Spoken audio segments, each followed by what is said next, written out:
सबसे पहले नासिर शिराजी साहब, इस वक्त जो करंट मिडल ईस्ट की सूरत हाल है, ईरान अमरीका जंग जो चल रही है, और फिर ईरान ने भी कुछ बहुत बड़े सरप्राइजेस दिए हैं, जो उर्दन में किया, जो इराक में किया, जो बहरीन कुवैत में हो रहा है। और अब तो ये भी खबरें आ रही हैं कि यूएस के पास कैपेसिटी नहीं रही कि वो एक फुल फ्लेज जंग की तरफ वापस जाए।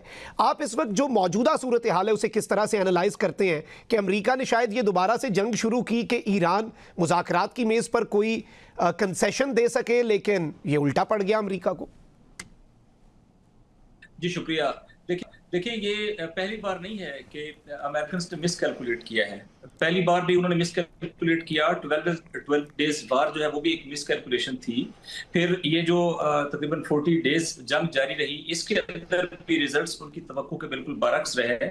उनका ख्याल था कि वो एक रजीम चेंज करेंगे, उनका ख्याल था कि वो ईरान की सलाहियतों के ऊपर कर्व करेंगे, बिलखसूस उनकी न्यूक्लियर सलाहियत, उनकी मिसाइल कैपेबिलिटीज के ऊपर। तो वो भी देख लिया कि ईरान के अंदर एक नई इंटीग्रेशन आ गई है, नई यूनिटी आ गई है और ईरान पहले से ज्यादा स्टेबल हो गया है। और उस जंग से पहले हुर्मस जो है वो खुली थी, लेकिन जंग के बाद ईरान ने अपना इन्फ्लुएंस, जियोपॉलिटिकल सिग्निफिकेंस को भी इस्तेमाल किया और अब हुर्मस जो है वो ईरान के कंट्रोल में है। ये जो न्यू नॉर्मल है, इसमें दो तीन चीजें आ गई हैं जो अमेरिका के लिए बहरहाल सरप्राइज हैं और दुनिया के हवाले से भी एक बहुत बड़ी तब्दीली को इंडिकेट करती हैं, जिसमें आप वाज़ेह तौर पे कह सकते हैं कि अमेरिकन हेजमनी का जो दौर है वो गुजर गया है। जो बड़ी तब्दीलियां, नंबर एक, रीजन के अंदर अमेरिकी अड्डे न फकत ये कि अमेरिका के मफादात को तहफ़्फ़ुज़ नहीं दे सकते, बल्कि अमेरिका के इस रीजन के अंदर मौजूद अलाइज को भी बचाने में नाकाम है। ये एक।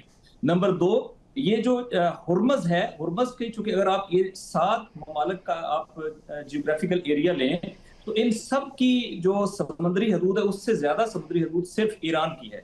उसके तकरीबन 30 आइलैंड हैं जो इस रीजन के अंदर है, पर्शियन गल्फ के अंदर है और हुर्मस के अंदर है। और ईरान ने इफेक्टिवली ये प्रूव कर दिया है कि कोई भी फॉरेन पावर जो है वो इस रीजन के अंदर ईरान को जो है बाहर नहीं निकाल सकती और ईरान का जो इन्फ्लुएंस है, जो हिस्टोरिकल है, वो अपनी जगह पर रिटेन है। बस मैं अगर यूं कहूं कि बाहर से आप आकर डिस्टर्बेंस तो क्रिएट कर सकते हैं या मुमकिन है कि किसी छोटे मोटे आइलैंड के ऊपर भी कब्जा कर लें, लेकिन आप यहां पर अपने आप को सस्टेन नहीं कर सकते।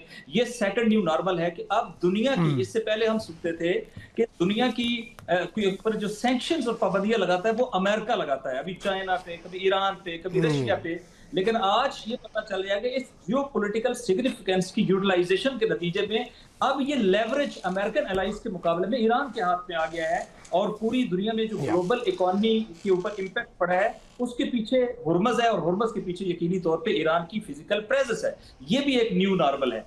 तीसरा ये न्यू नॉर्मल है कि अमेरिका अपने बहरी बेड़ों, स्ट्रेटेजिक कैरियर ग्रुप की वजह से डोमिनेट करता था मिलिट्री पावर के। अब इक्वेशंस बदल गई हैं, नया जो है वो वॉर पैटर्न वो आ गया है और इसके अंदर ईरान के जो ड्रोन्स हैं, ईरान के जो मिसाइल्स हैं, वो इतने शार्प, इतने कैपेबल हैं कि उन्होंने अमेरिकन जो डोमिनेंस थी या अमेरिकन आप कह ले कि जो बर्तरी थी उसको खत्म कर दिया है और बिल्कुल इक्वेशंस चेंज हो गई हैं। अब इस इक्वेशन में चूंकि अमेरिकन का ये ख्याल था कि जो पिछला एग्रीमेंट है, ये एग्रीमेंट 100% ईरान की फेवर में था, यानी मिलिट्री ग्राउंड भी ईरान ने टेक ओवर किया और डायलॉग पे वो आए भी इसीलिए थे कि उन्हें मिलिटरीली अपनी अचीवमेंट नजर नहीं आ रही थी। लेकिन अब उनके ख्याल था कि चूंकि ये एक ऐसी शिकस्त है कि इसको वो नहीं बर्दाश्त कर सकते, लिहाजा उन्होंने इक्वेशंस बदलने की कोशिश की है हुर्मस के अंदर।